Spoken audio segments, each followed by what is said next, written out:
Self doctor Waheeda, gynaecologist. So నేను ఇందులో చాలా హెల్త్ ఇష్యూస్తో నేను ఇక్కడికి వచ్చానండి. సో మెయిన్గా ఏంటంటే మా అత్తయ్యకి మోకాళ్ళ నొప్పులు ఉండేవి. 20 years నుంచి తను చాలా బాధపడేవాళ్ళు. కానీ తనకి నీ రీప్లేస్మెంట్ సర్జరీ సజెస్ట్ చేశారు. రేపు ఆపరేషన్కి వెళ్తారు అనేసి మొత్తం బుకింగ్ అయిపోయింది అంతా. తను ప్రిపేర్ అయ్యి ఇంకా వెళ్తున్నారు. మా ఇంట్లో ఒక హోమ్ మేకర్ ఉన్నారు, మేడ్. తను చెప్పారనమాట, ఇట్లా సురేష్ సార్ నంబర్ ఇచ్చారు నాకు. సో నేను కాంటాక్ట్ అయ్యాను. సరే ఏ మందులో ఏ వైద్యం ఉందో తెలియదు కదా అని నేను కాంటాక్ట్ అయ్యాను. వితిన్ 3 monthsలో ఆమె ఇప్పుడు 2 floors ఎక్కి దిగుతారు. అండ్ ఆపరేషన్ అనేది కంప్లీట్గా లేదు ఇప్పుడు.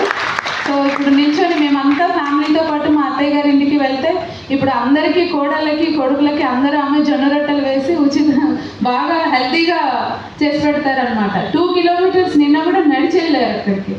సో నాకు చాలా హ్యాపీగా అనిపించింది. అండ్ నాకు కూడా మైగ్రేన్ ఉండే, రీసెంట్గా డెలివరీ అయ్యాను 2 years బ్యాక్. అయితే అప్పుడు నాకు మైగ్రేన్ వచ్చింది, ప్లస్ కాళ్ళు చేతులు తిమ్మిర్లు వచ్చాయన్నమాట. సో నేను కప్ కూడా పట్టుకోలేకపోయేదాన్ని. ఇప్పుడు నాకు మైగ్రేన్ లేదు, కప్ కాదు కదా, చాలా స్ట్రాంగ్గా ఉంటాను మా ఫ్యామిలీలో. నేను ఇప్పుడు చాలా హార్డ్ వర్క్ చేసుకుంటాను. మార్నింగ్ లేచినప్పటి నుంచి నైట్ 1 o'clockకి పడుకుంటా, మళ్ళీ మార్నింగ్ 5 o'clockకి లేస్తాను, హాస్పిటల్కి వెళ్తాను, డ్యూటీస్ చూసుకుంటాను, నైట్ డ్యూటీస్ చేసుకుంటాను, మళ్ళీ వెస్టేజ్ బిజినెస్ కూడా చేస్తున్నాను. So I feel so proud. Thank you so much.